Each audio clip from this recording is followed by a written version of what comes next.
Bueno, tengan todos muy buenas noches a todos los que nos están viendo por Facebook Live.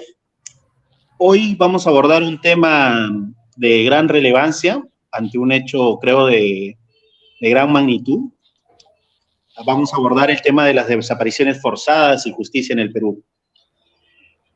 Antes de esto, queremos tocar ya vieron el video, la sensible muerte o fallecimiento de uno de los dirigentes más importantes que tuvo el Perú en la izquierda. Nos referimos a Hugo Blanco, y desde la Izquierda Diario consideramos que hoy más que nunca hay que retomar aquel Hugo Blanco de la Asamblea Constituyente de los 70, aquel Hugo Blanco de las autodefensas en el Cusco para la toma de las tierras. Aquel Hugo Blanco y aquel grupo de dirigentes del FOSEP que durante la Asamblea Constituyente presionaban a toda costa a Aya de la Torre para establecer una Asamblea Constituyente libre y soberana, y que como ellos cada vez repetían, mandar de licencia a los militares a su casa, porque en cualquier rato podían poner los tanques frente al Congreso para poder detener aquel hecho histórico y de relevancia, pese a que no se votaban, como él siempre resaltaba, no votaron los analfabetos. Consideramos nosotros desde la Izquierda Diario y de los espacios que vamos construyendo que hoy más que nunca hay que rememorar esa herencia de Hugo Blanco. Un Hugo Blanco que frente a la orientación terrorista hacia los asesinatos y secuestros individuales de ciertos funcionarios o empresarios y a las acciones de pequeños grupos, él seguía el marxismo de viejo cuño, ¿no? Contraponía la necesidad de organizar las masas de obreros, campesinos, estudiantes, mujeres, entre tantos otros, para la acción y para transformar la sociedad. Por coincidencias del azar, días previos se llegó a una sentencia final por el tema del caso Teófilo Rima Capcha. Para ello, el día de hoy tenemos como invitada especial a Carla Rima. Ella es socióloga, ella es hija de Teófilo Rima Capcha, también compañera nuestra, parte del movimiento mariateísta allá en San Juan del Lurigancho, del Bloque Unido de San Juan, hija de uno de los más importantes dirigentes sindicales mineros de Cerro de Pasco, dirigente campesino, docente, secretario general del FOSEP, y que hace ya cerca de 37 años o 36 años fue desaparecido por militares, un 23 de junio de 1986. Y fue este 23 de junio, mientras le rememoraban en un evento en el lugar de la memoria, en este museo, que se dio a conocer una de las sentencias que tal vez marque uno de los hitos más importantes en este instante sobre estos temas que involucran los derechos humanos, las desapariciones forzadas que se dieron durante la época del 70, 80 y actualmente en muchos lugares donde hay movilizaciones sociales, y es que hasta ahora no se encuentra justicia por muchas de las personas, porque muchos de los que se movilizan, muchos de los que organizan fallecen y al final no hay nada. Bueno, un breve saludo, Carla, disculpa, esta es una gran introducción y vas a disculpar, entenderás que también tu papá, tengo entendido, conoció mucho a Hugo, compartió espacios, fueron parte de la misma organización, y creo que es importante resaltar, vuelvo a repetir, el papel que tuvo el FOSEP durante la Asamblea Constituyente, su papel de tratar de hacer tribunos, de ser ellos tribunos del pueblo, trasladar las necesidades de afuera hacia la Asamblea Constituyente. Un breve saludo, Carla, para empezar de una vez la entrevista. Muchas gracias, Víctor. Nada, muy agradecida por la invitación. Es muy interesante, creo, conversar estos temas, sobre todo que ayudan bastante a la reflexión de la historia de nuestro país y a los hechos políticos que también sucedieron en la época donde mi padre era dirigente sindical minero, ¿no? Y creo yo eh, un poco comentar la sentencia que hemos tenido con mi padre va a ser interesante porque son muy pocos los casos que se llegan a judicializar y son muy pocos los que alcanzan también una sentencia justa para los familiares, ¿no? Sí, Carla, ese es un tema que siempre marca, creo, lo que ha sucedido durante los últimos años, ¿no? Muy pocos han llegado a judicializar, muy pocos han logrado justicia. En primer lugar, nos gustaría conocer un poco la historia, el legado de tu papá, de Teófilo Rima Capcha en el movimiento sindical, en el movimiento político, fue secretario general del FOSE. ¿Podrías contarnos sobre su vida, su trabajo, su lucha como dirigente sindical y militante de izquierda? Sí, en realidad la historia de mi papá, su proceso de lucha viene de muy joven, ¿no? Él es hijo de campesinos, mis abuelos son de Ticlacayán, mi padre es oriundo de Ticlacayán, en Cerro de Pasco, uno de los distritos de Cerro de Pasco.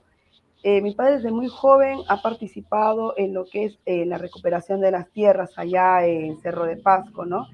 Él ha participado, estuvo preso inclusive en su época de juventud, casi adolescencia y juventud, a los 16, 17 años estuvo preso, justamente por apoyar a los campesinos en la toma de tierras.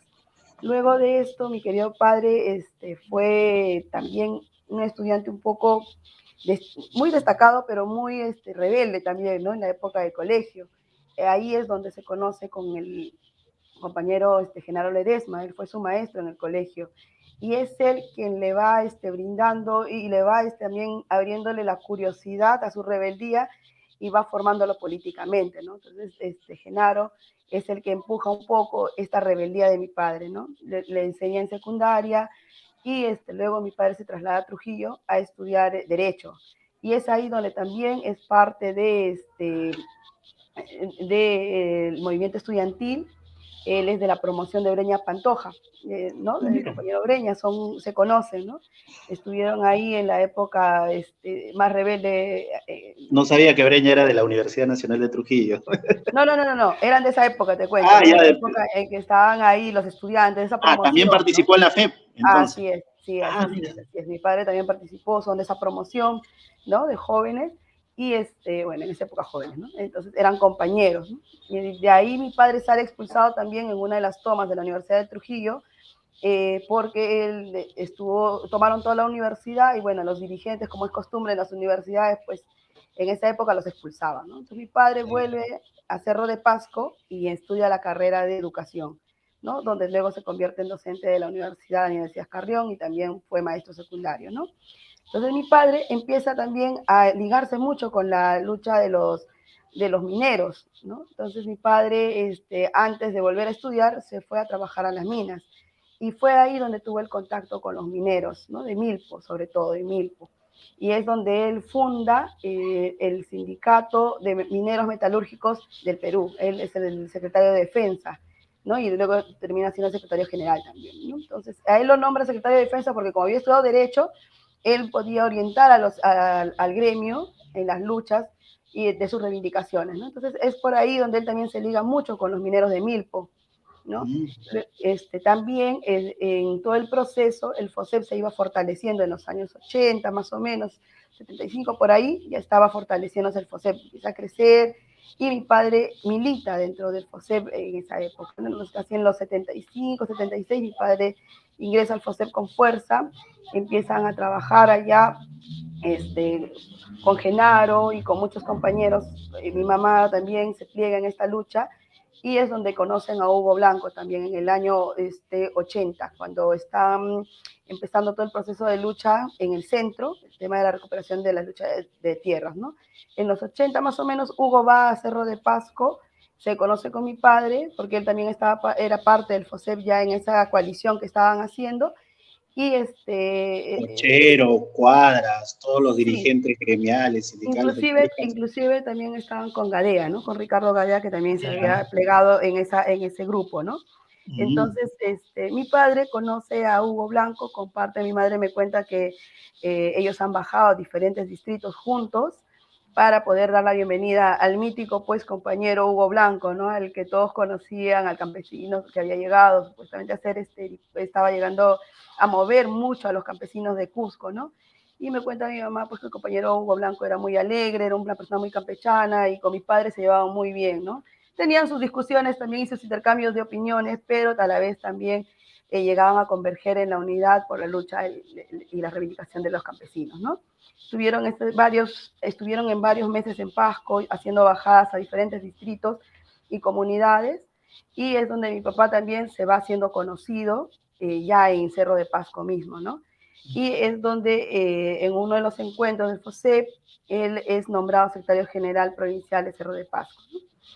Entonces, también mi papá participó en las elecciones para diputados para el año 79, si más no me equivoco, y ¿Para también diputado o para constituyente? diputado, Ah, ya. diputado, sí, Luego de. luego fue diputado también Ya. candidato. No, me estoy confundiendo, constituyente, perdón, por Pasco, constituyente por Pasco. Son tantas fechas, discúlpame. Entonces, No, no te preocupes. y luego mi papá no logra alcanzar la votación y en Pasco sigue haciendo ese trabajo, ¿no? Con el FOSEP.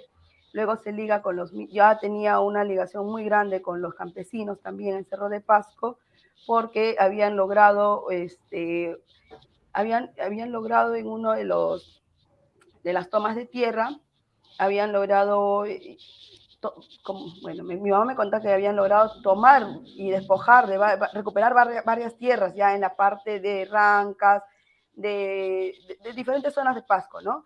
Y ya era conocido él ahí y con los mineros donde él había trabajado también y ya estaba ejerciendo también docencia y es donde también liga estos tres estamentos para trabajar, ¿no? Era muy conocido en los tres espacios donde él había estado. Interesante.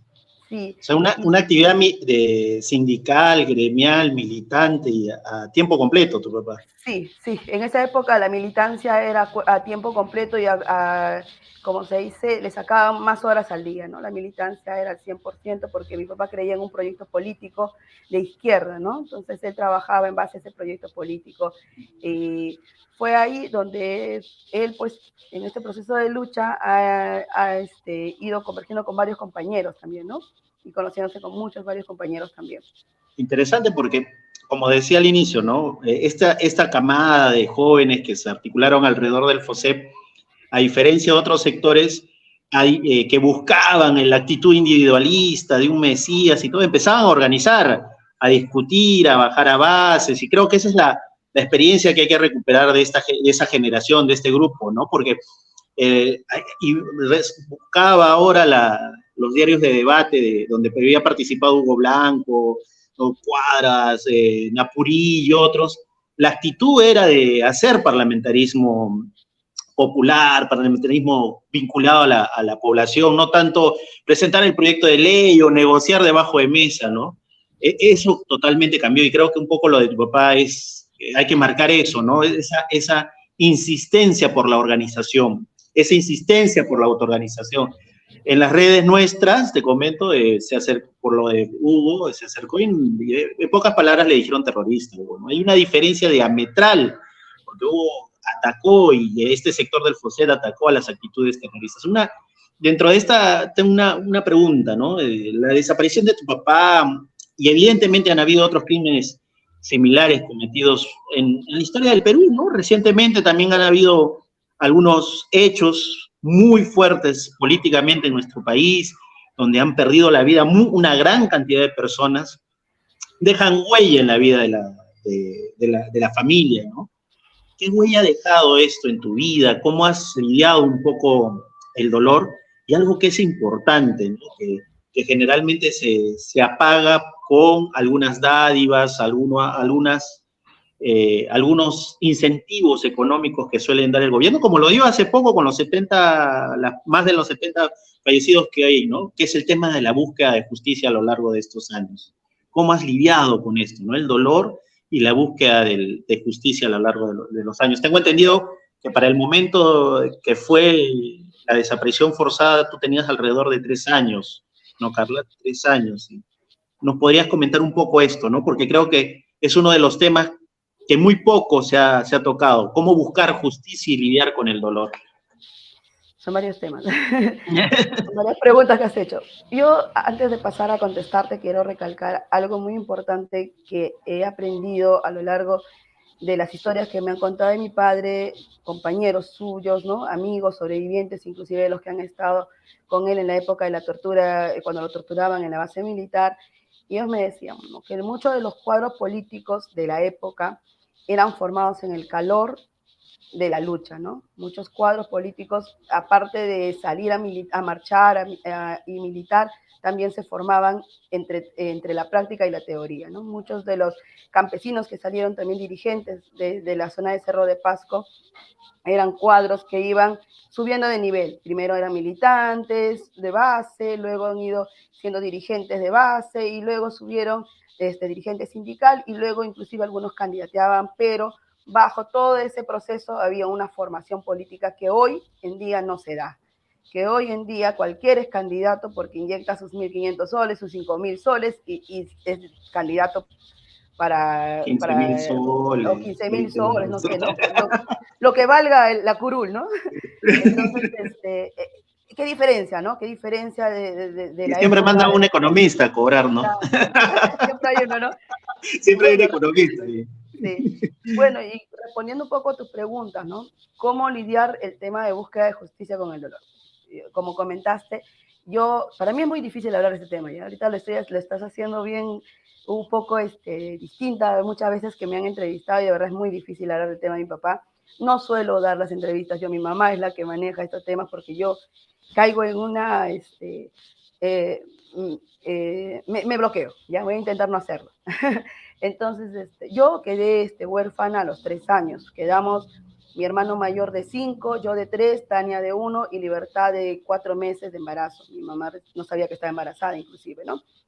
Entonces, a nuestra casa ingresan un 20 de junio y nosotros estábamos descansando. Estaba mi papá, bueno, esto lo recuerdo porque son cosas traumáticas que te quedan uno a pesar de la edad que tienes, ¿no? Yo tenía 3 años y recuerdo muy claro lo que pasó ese día, ¿no? Entraron los militares, rompieron la puerta de la casa. Me acuerdo que a nosotros que éramos criaturas pequeñas, nos apuntaron con la metralleta en los rostros. A mi mamá la golpearon, a mi papá se lo llevaron a la sala y en la sala empezaron a decirle palabras irreproducibles ahorita, ¿no? Desde terrorista hasta A la Z. Entonces, esa noche fue la última noche que yo vi a mi padre, porque después también lo que pasó fue que quemaron todo tipo de archivos en la casa. Nosotros, como mi papá había candidateado, había estado inclusive haciendo bajadas de base a diferentes lados con los volantes del FOSEP. En esa época el choclito pues era la marca registrada del FOSEP, ¿no? Entonces teníamos hartos choclitos en la casa de todo tipo, volantes, teníamos panfletos, ¿no?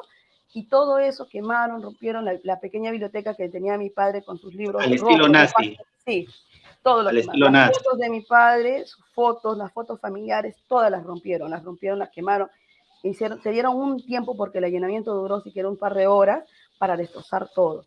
A mi padre se lo llevan ese día y al día siguiente mi madre nos dejó encargada en los vecinos que habían visto todo lo que había pasado esa madrugada y se fue a buscar ayuda, ¿no? Fue a buscar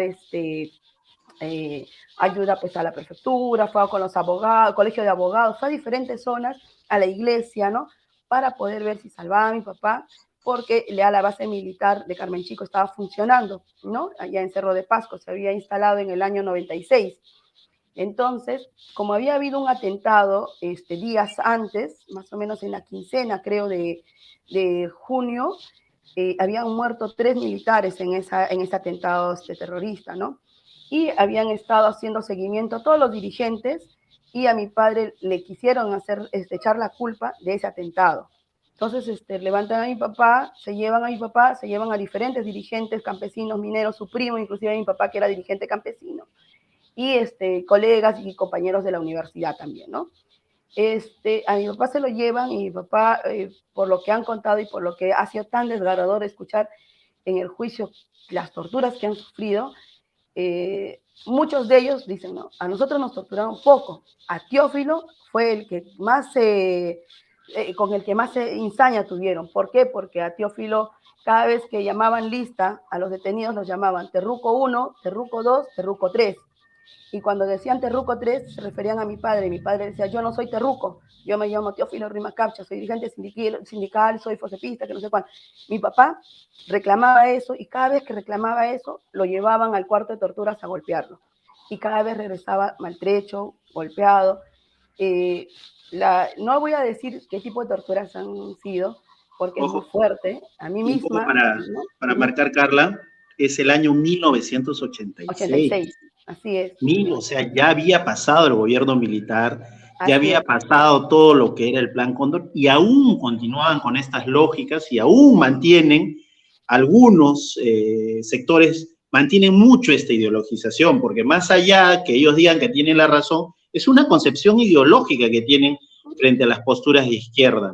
Ellos no ven más allá de eso, ¿no? O sea, ven al frente, al estilo de la Guerra Fría, un enemigo, y eso tratan de rememorar, ¿no? Y lo que tú comentas es común en Sotería, y eso lo vimos en las marchas de inicios de años, o sea, esa actitud de trasladar la Guerra Fría a nuestro país, miren lo que han desembocado, o sea, no es poca cosa, o sea, y bueno, te corté un poco para marcar eso, ¿no? O sea, cómo es la insania de estas personas, la ideologización, por más que ellos digan, no, que son rojos, ellos son los más ideologizados, ellos son los que contienen esta ideología terrible, ¿no? De la Guerra Fría. Así es. Sí, sí, bueno, Carla. te comentaba, ¿no? Muchos de los testigos que sobrevivieron, bueno, en realidad todos los testigos sobrevivieron, excepto mi papá, que fue el único que murió esa noche, cuentan, ¿no? Las diferentes formas de torturas que les habían hecho, ¿no? Que los amarraban de cabeza, media hora los dejaban que la sangre baje a la cabeza, los mareaban, los golpeaban, los drogaban con terocal para golpearlos y ahogarlos. A muchos de ellos los metían en sacos o también los sepultaban vivos y luego los sacaban, ¿no? Entonces era una tortura permanente. Y a mi padre, pues desgraciadamente le tocó que la hazaña militar fuera más fuerte, ¿no? Él fue el que fallece ahí después de toda una noche de torturas, porque el que lo estaba supuestamente, digo supuestamente porque cuando declaran y a mí me llega una rabia este militar, dice, no, yo conversaba con él, en sus supuestas conversaciones que tenía con mi padre, en sus interrogatorios salvajes en realidad, a mi papá lo habían destrozado todo, ¿no? Él andaba, por lo que cuenta una de las señoras que limpió sus heridas, mi padre tenía el hueso expuesto de la mano por los golpes que había tenido, le habían roto el brazo, le habían destrozado la quijada, mi padre andaba morateado por toda la cara, los ojos, todo, ¿no? Mi padre estaba irreconocible. Aún así lo torturaban todos los días, ¿no? Todos los días hasta que fallece el 23 de junio, ¿no? Entonces, sí, para nosotros ha sido muy difícil, en un momento hasta difícil tener el apellido en Cerro de Pasco de Rímac. Nosotros salimos huyendo en realidad en Cerro de Pasco, ¿no?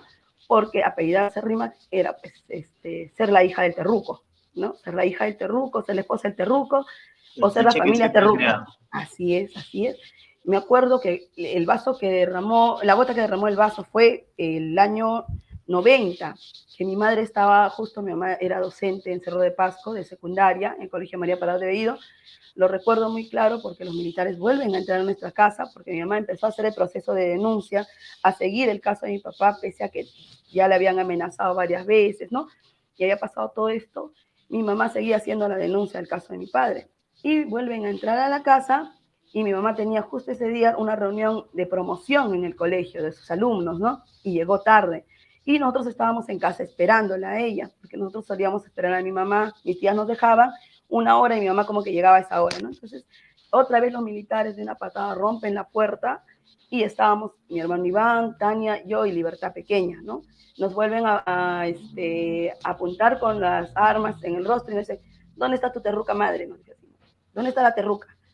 Y nos dicen así, éramos pequeños y nosotros asustados, ¿no? Y mi mamá cuenta mucho que siempre he tenido mucho valor para enfrentarme a la gente, dice mi mamá, ¿no? Porque justo una vecina entraba y era Carla la que le decía al militar, acá no hay ningún hijo de terruco, ¿qué diablos quiere? Y yo le digo, mi mamá, no sé de dónde habré sacado fuerza para decir eso, le digo, pero sí, mi mamá me dice, sí. Y en eso, el militar me apunta al rostro y me dice, ah, la terruquita sabía protestar. Así nos trataban, de terruquitos. Los hijitos terruquitos éramos, ¿no? Entonces, esa noche, el militar nos dice a nosotros, ¿no?, que tu mamá siga haciendo las denuncias y todos ustedes se mueren para acabar de una vez por todos con los terrucos, ¿no? Entonces, esa noche una vecina, ya cuando ve que los militares se retiran de la casa, porque otra vez buscaron cosas en la casa, las pocas fotos que habíamos llegado a salvar de la última intervención, otra vez los vuelven a romper, los documentos de casa empiezan a romper, y es esa noche donde mi mamá, los vecinos le dicen, señora Doris, esta vez han venido por usted.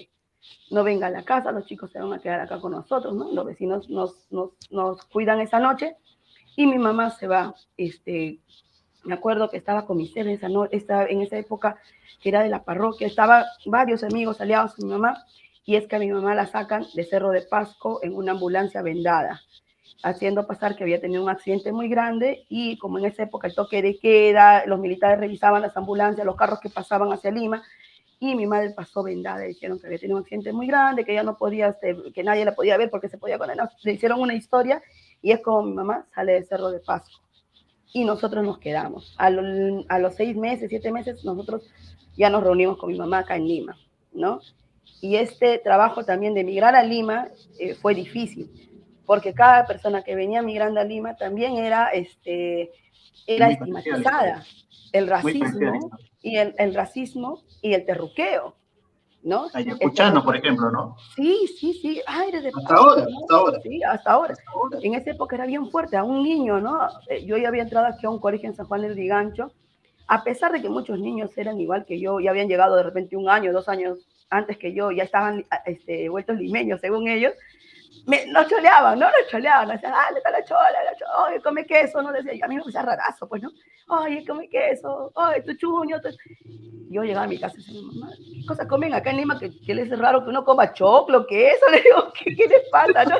Digo, no les hagas caso, me dice. No, esa era la parte donde nosotros reíamos, pero la parte que sí nos dolía era cuando nos terruqueaban, ¿no? Los niños decían, ah, su papá ha sido terruco, porque desgraciadamente en ese momento cuando te decían por qué habías trasladado de colegio al niño, había todo un historial, porque nos trasladaron a mitad de año, ¿no? Mi mamá comentó un poco en el colegio, y a veces pues entre los profesores comentan y siempre termina llegando a los oídos del niño, ¿no? Y los niños pueden ser muy crueles, ¿no? Entonces te decía, ay, está la hija del terruco, los terrucos, que han venido de Cerro de Pasco, ahí hay terrucos, decía, ¿no? Entonces todo ese proceso fue bien difícil cargar. A veces con mis hermanos, entre risas y a veces también entre amargura, decíamos, ¿qué le pasa a la gente? Qué indolente, ¿no? Éramos pequeños, ¿por qué tanta crueldad? Y peor, cuando empezamos un poquito aquí en Lima, mi mamá empezó de nuevo a hacer las denuncias y todo, era muy difícil el también seguir nosotros hablando de mi papá. No podíamos hablar de mi papá, no podíamos. Era muy difícil. Si alguien te preguntaba, ¿qué pasó con tu papá? Nosotros nos mirábamos y, falleció en un accidente. Eso era lo que nosotros decíamos. No podíamos contar, mi papá era dirigente sindical. No, porque los vecinos cuchicheaban, las vecinas también. Era la época donde entra Fujimori y estaba este tema de la denuncia por anónimo, por teléfono, si tú sospechas que era terrorista, ¿no? Podías Claro, había denunciar. un comercial, yo me acuerdo Claro, mucho de niño, había un claro, comercial claro. que pagaban por un monto de dinero, supuestamente denunciaba, Así es, así es. y podían denunciar a cualquiera. Yo Exacto. he visto casos de denuncias a estudiantes universitarios que han pagado cárcel hasta el 2001, 2002. Conozco, he tenido amigos muy personales, o sea que han pasado cárcel por ese tipo de denuncias, ¿no? Así Y de es, gente incluso que viene de supuestamente la propia izquierda, he visto en algunos casos, ¿no? O sea, así es. cualquier rato tú me mirabas mal, ya tú eras tal, ¿no? Bajo este cliché, ¿no? Del tema de terrorismo, ¿no? Claro, Qué fácil ponerte la etiqueta y no así es. darte cuenta, ¿no? Qué Es. poca capacidad de Y en este esa, sector. y en esa época por eso no podíamos hablarlo, ¿no? Nosotros éramos niños y mi mamá nos decía, tengan cuidado qué es lo que hablan, tengan cuidado qué es lo que cantamos, porque como nosotros crecimos en Cerro de Pasco y venimos de una tradición de familia de izquierda como mi madre, mi padre, nosotros pues cantábamos las canciones de Martina Portocarrero en la casa, cantábamos Flor de Silvio, retama. Flor de Retama, y cantábamos las canciones que en esa época sacó Walter Humala, ¿no? Con su hermano, eran esas canciones de casa. Hasta en eso tuvimos que reprimirnos para no escuchar las músicas, tratar de bajarle un poco, en esa época me acuerdo mi mamá nos consiguió un disco de Vientos del Pueblo, de acá de Perú, el grupo, ¿no? Las canciones eran muy bonitas. Nosotros nos teníamos que limitar a escucharlo bajito, a no hablar de nuestra historia, inclusive escondida, ¿no? Decir cómo estará la abuela, qué estará haciendo el abuelo, ¿no? ¿Para qué? Para que la vecina no diga, ¿de dónde vienen? ¿Por qué vinieron? ¿No? Esas cosas, teníamos mucho temor de ese momento de hablar de nuestro padre, ¿no?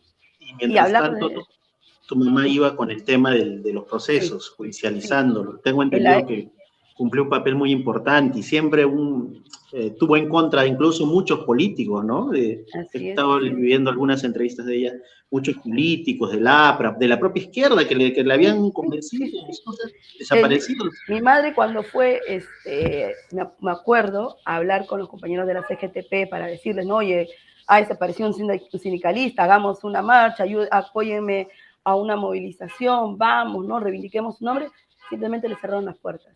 Dijeron, ¿no era del PC Unidad?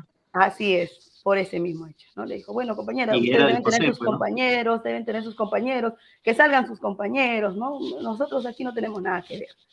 Hasta la fecha, pues muy tibios son inclusive las CGTP cuando se pronuncian sobre mi papá. Muy pero para que Risco vaya a buscar a Lourdes Flores, sí fueron primeritos adelante, ¿no? Así es. Esas cosas, ¿no? Yo rescato mucho esta lucha y esta pelea que mi mamá ha dado con Javier Rescanseco. Javier Rescanseco ha sido un político muy honesto. Podemos tener discrepancias con él políticamente, pero creo que como ser humano y ha sabido solidarizarse y trabajar y dar la mano a los que necesitaban en el momento, ¿no? Yo de verdad le tengo mucho cariño a él, a su esposa, porque fueron las primeras personas que apoyaron al tema de mi papá. Es más, él dentro de la Cámara de Diputados arma una comisión para investigar el tema de mi papá. Él va hasta la base de Carmen Chico a buscar a mi padre y a hablar con los detenidos que habían sobrevivido. Es más, él ayuda a esos detenidos a que sean enviados a Lima. En Lima ya pueden ver quiénes habían, los nombres, los detalles, ¿no? Tomar la denuncia de ellos y también saber qué había pasado con mi papá adentro, ¿no? Entonces, el caso de mi papá llega hasta el Senado y pierde la votación para seguir haciendo la búsqueda y todo porque los apristas se oponen y no quisieron investigar más el caso, ¿no? Entonces ahí Javier igual siguió empujando el coche de denuncia sobre el tema de mi padre, ¿no? Ya con APRODE, con la ONG APRODE, que también nos ha ayudado durante todos estos años, ¿no? Una consulta, Carla. En ese escenario, me imagino que son casi 36 años de procesos. Tú ya has estado mayor cuando fue los retrocesos, porque tengo entendido que salen las sentencias, lo elevan otra vuelta a otra instancia judicial y vuelve a retroceso. O sea, como si la justicia misma tratara de lavar este tema, ¿no? Lavarle la cara a los militares. ¿Cómo ha sido este proceso tú ya en tu etapa adulta, también con tus hijos y todo lo demás? Nosotros hemos batallado duro por este caso, porque primero, antes de que se abrieran las instancias en que vieran el tema de derechos humanos dentro de estos procesos, se judicializaran y vieran salas especializadas para tocar estos temas, nosotros luchábamos en Cerro de Pasco, ¿no? Porque admitían el documento como a la vez no. Y hasta el año 2003, este documento, esta denuncia, durmió el sueño de los justos, ¿no? Luego, el 2006, vuelven a llamar a todos los testigos implicados y vuelven a tomarles los testimonios a cada uno de ellos. Y luego, el 2015-16, nos llega una notificación a la casa, donde dice que el proceso de mi padre se apertura en una sala especializada aquí en Lima y pasa el caso aquí. En 2016 nos dice que ya habían, en la carta que nos mandan, nos dicen que ya habían ubicado a los responsables, que eran 2 militares, el que estaba, uno era Ricardo Mata, quien era el que dirigía el servicio de inteligencia en Cerro de Pasco en esa época, y el segundo era Diego Cortés, que era comandante de la base militar de Cerro de Pasco, ¿no? En la época que pasó el tema de mi papá. Y nos dicen que habían también logrado encontrar a los testigos que habían sobrevivido esa noche después del asesinato de mi padre, ¿no? Entonces, un poco nos agarró entre miedo, entre sorpresa, entre alegría, felicidad, de todo nos dio, ¿no? En 2017 acudimos a esta tremenda al inicio del juicio, y fue una tremenda sacar fuerzas de flaqueza porque nos sentaron al costado de los 2 militares que asesinaron a mi padre. Nos veíamos cara a cara a ellos y nosotros, ¿no? Ya como tú dices, adultos, en mi caso ya con un hijo y embarazada, y bueno, pues ya cada uno con nuestra familia hecha, ¿no? Perdón, este es un momento que odio que pase cada vez que hablo de este tema. No, y bueno, cambiemos Carla, otro punto, ¿no? Sí, perdón. No, es normal, creo, ¿no? Es parte de lo que ha sucedido y ese es el tipo de justicia que en verdad deberíamos buscar. Tratar de sentenciar a estas personas que llevaron a cabo estos crímenes. Y a ustedes les ha costado años, a tu mamá, muchos años llevar adelante este proceso. Y eso es histórico y loable frente a otros sectores que buscan simplemente un remedio, como sucedió hace poco. Yo, a los que nos están viendo y que han estado en las movilizaciones, hay que buscar justicia, no solamente aceptar el bonito que te van a dar o la reparación o todo o X forma. Una frase que me marcó mucho ahora que estaba preparando la entrevista era una frase de tu mamá: sin justicia no hay reparación, sin justicia no hay reconciliación. Y eso es algo que en cierta medida hay que llevar adelante. O sea, hay mucha cantidad de desaparecidos, hay una gran cantidad de personas que ni siquiera sabemos por qué fallecieron o por callar muchas veces no se dice nada, ¿no? Y eso es lo que tal vez haya sucedido a inicios de este año, ¿no? O sea, el poco crédito que habían conseguido durante la pandemia los militares y las fuerzas policiales del Estado, lo desaparecieron en horas con lo de Juliaca, lo desaparecieron en segundos en Ayacucho y volvieron a la lógica de volver a cantar y esas canciones ideologizadas que volvían a rememorar esas historias. Uno que los escuchaba en la calle, o sea, ¿qué estaban hablando? Y muchos de estos hoy en día siguen hablando, ¿no? O sea, y en más, dirigidos por una presidenta que se llamaba de una izquierda, ¿no? Por un primer ministro que hablaba en algún momento de la lucha armada, un primer ministro que era del PCR, ¿no? Que era muy vinculado a ese tipo de organización. O sea, yo digo, hay que ir viendo eso. Esa izquierda que va conciliando y que va haciendo acuerdos, no ve el tema de la justicia. Y creo que esa debe ser una insistencia desde los sectores que buscamos, propulsamos la transformación del país, la justicia como centro, más allá incluso no hay reconciliación sin justicia, ¿no? No hay reconciliación sin justicia. Carla, para ir ya un poco cerrando ya, porque también... Sí, quería completar la pregunta que me habías hecho. Sí, el 2017, cuando llevamos todo el proceso, nos sentencian a estos 2 militares en el año 2018. Los sentencian a cada uno con 15 y 20 años de prisión. Luego ellos apelan ese mismo año y en 2019 nos dicen que nuestro caso se vuelve a cero. Y es así que el año pasado volvemos de nuevo a la sala penal, de nuevo al juicio con mi padre por segunda vez, y es este año, hace unos días, que nos dan de nuevo la misma sentencia. Bueno, le bajaron los años a los señores, pero nos dan la misma sentencia, y es que ellos nos dan la razón, que mi padre no se fugó de la base militar como han sustentado ellos, que mi padre no fue terrorista, sino un dirigente de izquierda abiertamente, y que mi padre jamás delató o dijo nombres de más cuando lo torturaron, ¿no? Nunca dijo nunca hizo detener a nadie absurdamente para salvarse él, como sí hicieron muchos de los que estuvieron ahí, ¿no? Soltaban nombre para no torturarlo, pero él no. Y dentro de la sentencia que nos han dado ahora, una de las cosas que nosotros hemos querido siempre es que el Estado pida perdón a mi padre por haberlo acusado por terrorismo. 2, que en Cerro de Pasco también se haga un acto y se limpie el nombre de mi padre, porque muchos allí lo acusaron de terrorismo, después de cuando lo desaparecieron y lo desaparecieron, y los militares hablaban de que él había fugado, había escapado de la base militar. Nosotros lo que hemos pedido siempre es reivindicar el nombre de mi padre y que el Estado lo haga, y nosotros no hemos aceptado ese dinero, que también es parte de la sentencia, que nos tienen que pagar los militares por los daños que nos han hecho. Nosotros hemos dicho que nosotros no vendemos la memoria de nuestro padre.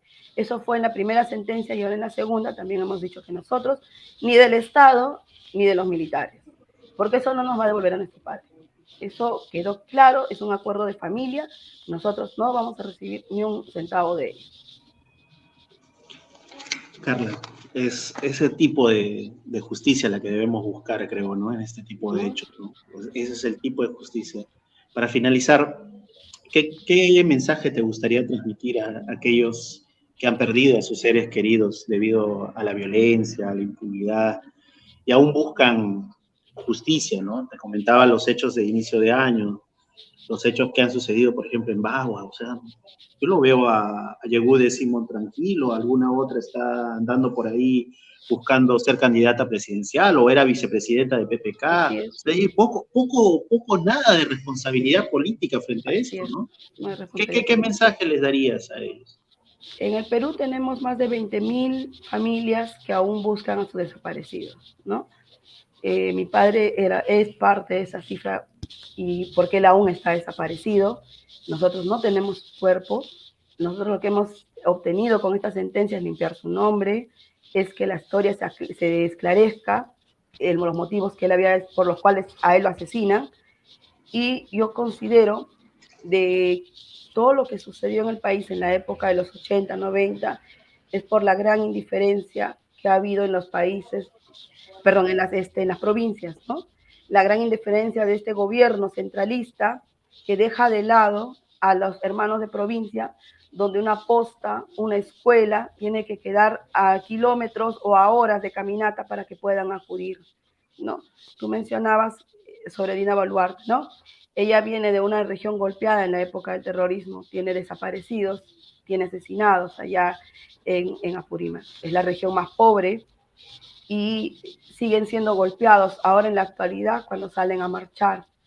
Hay casos allá que todavía no han llegado a sentencia ni a ningún tipo de, es más, ni siquiera han llegado a una sala penal. Están ahí los nombres, están ahí las denuncias y no se han llegado a judicializar casos. Y creo yo que nosotros no podemos permitir repetir esta historia. No podemos aumentar a los desaparecidos, a los asesinados, que es tan terrible. No solo enluta a la familia, sino también nos rompe todo un proyecto de familia, nos estanca. Muchos nos dicen a nosotros, a los que luchamos por el tema de justicia, de verdad, ustedes son unos resentidos. No somos resentidos, buscamos justicia. Nosotros, claro, te corta el proyecto de vida. Así es. A mí me han quitado la oportunidad de vivir con mi padre, de disfrutarlo y verlo envejecer, y a mis hijos de tener un abuelo, ¿no? Es todo un proyecto. Es escuchar la pregunta, ¿por qué no tengo un papá o por qué ellos no tienen abuelo? ¿No? Entonces, es todo un proceso que marca la vida de la persona que pierde un familiar.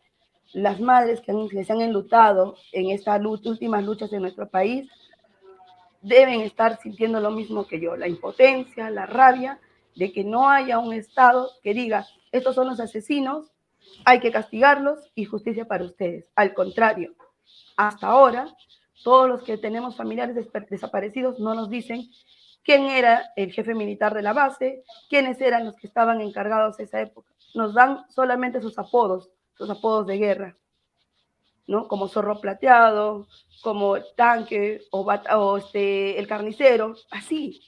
Con esos nombres nunca vamos a encontrar a los responsables.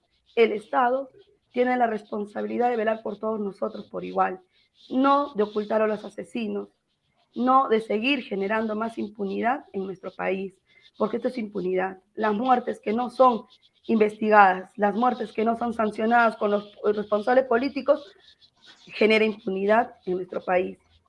Y abre a un discurso negacionista también. Abre un discurso negacionista, decir, eran terrucos, aquí no pasó nada, murieron porque querían, ¿quién les mandó a la marcha? ¿Quién le dice a él ser dirigente? El derecho de protesta para ellos no existe. Así lo que está sucediendo es lo que tratan de implantar y lo que están tratando de implantar en Jujuy, por ejemplo, ¿no? Lo que estamos viendo en Argentina. Que nadie marche, que nadie proteste. Así es. O sea, no hay la capacidad de crítica, ¿no? Así es. La ley, por ejemplo, que prohíbe el derecho a protesta es una ley muy peligrosa para nosotros, que ni Castillo la derogó, que ni Castillo se encargó de desaparecer esa ley. Seguimos en esa ley y por eso es que nos persiguen cada vez que salimos a marchar con nuestro pueblo, cada vez que el pueblo se levanta, nos disparan, porque hay una ley que ampara a ellos, a los militares, ¿no? Y cada vez más se va volviendo y tornando esta impunidad en nuestra sociedad. No normalicemos que un gobierno asesine sin pagar, sin pagar o sin tener responsabilidad, que se voltee la hoja y diga no pasó nada. No normalicemos esto. No podemos dejar de buscar justicia por todos nuestros muertos. No podemos dejar de buscar justicia, una verdad y castigo para los culpables, para nuestros muertos. Si no, esto jamás se va a cerrar y como dijiste hace un momento, no hay reconciliación sin justicia. No podemos hablar de reconciliación sin justicia, ¿no? Gracias, Carla, por la entrevista, ¿no? El día de hoy. Yo solamente quisiera recordar a muchos de los que del otro lado, ¿no? Uno de los sectores que más ha escrito y han sido los más feroces críticos a los grupos terroristas han sido justamente los revolucionarios rusos de 1917, el marxismo, que no han gastado discursos, tinta y evidencias a cualquier lado que el terrorismo no es la salida de la acción política. Y uno de los elementos que rescato mucho de lo que ha hecho tu mamá es organizar. Hay que organizarse, hay que llevar adelante, no hay que desmayar. La cuesta es muy difícil, pero en cierta medida la justicia, llegar a tener ese goce y lograr la justicia, te alberga mucho, ¿no? Te reconcilia mucho, te busca un espacio. Una vez más, Carla, gracias y pedirte las palabras finales de despedida. El tiempo nos está ganando. Muchas gracias por esta entrevista. Sé que, como me has dicho, no das así de fácil una entrevista y desde ya es un gusto estar a tu lado en la militancia, en la actividad diaria, porque compañeros como tú fortalecen cada vez más la perspectiva de poder transformar la sociedad. Palabras finales, Carla. Gracias, Víctor. Yo creo que bajo la estigmatización que a veces nos ponen a los hijos de los dirigentes sindicales, la idea no es desmayar ni traicionar esos ideales por los cuales mueren nuestros padres o mueren nuestras familias. En el caso, yo sigo los ideales de mi padre, considero de que esta batalla tiene que continuar, la lucha por la justicia social y abrazar la ideología de izquierda te hace sentir de una manera viva todavía la presencia de tu ser querido, en el caso mi padre, ¿no? Y a los demás personas que nos están mirando, o siguiendo, decirles que estos procesos de lucha, los familiares de las víctimas, los familiares de los desaparecidos, los familiares inclusive de lo que pasó con Inti Brian, con los familiares que pasó ahora en enero, febrero, no los dejemos solos. La lucha fortalece a los familiares y estamos con ellos, ¿no? Yo creo que eso nos ha fortalecido bastante a nosotros, tener compañeros de izquierda que nos apoyen y que sigan nuestro proceso de lucha y nos reivindiquen también, nos ayuden a reivindicar a nuestros familiares, ha ayudado bastante que el proceso no desmaye y que nosotros tampoco desmayemos en el camino, ¿no? Apoyar esas luchas que también son nuestras. Nada más, compañeros. Listo, Carla, un gusto. Nos vemos el día domingo igual con Carla en nuestro programa de coyuntura. Ha sido un gusto. Bueno, Carla, nos vemos. Ha sido la entrevista el día de hoy con Carla Rima. Nos ha expuesto un poco lo que ha sucedido con las desapariciones forzadas y la búsqueda de justicia en el Perú. Sin duda esto nos lleva a seguir trabajando por un futuro mejor, en seguir militando desde la izquierda. Aquí concluye esta entrevista y gracias a todos los que han podido compartir, escucharnos en las redes. Estamos en Facebook, en Instagram, síganos en nuestras redes sociales, de la Izquierda Diario Perú, de Ediciones IPS Perú, de la Corriente Socialista de las y los Trabajadores. Y desde ya un fuerte saludo a toda la familia, a la mamá de Carla, que justo nos había comentado algo y creo que es importante lo que ella dice, es justo y necesario reivindicar la memoria de grandes luchadores sociales como lo fue Hugo Blanco Galdós. Ángel Hugo Blanco Galdós falleció y creo que hay que reivindicar mucho su memoria en ese periodo, ¿no? En el periodo de la Asamblea Constituyente del 78, esa experiencia de tribunos del pueblo actuando en una asamblea constituyente que, como ellos bien decían, tenía que ser libre y soberana y licenciar a los militares y no solo mandarlos al cuartel, sino a sus casas. Muchas gracias, nos vemos a la próxima.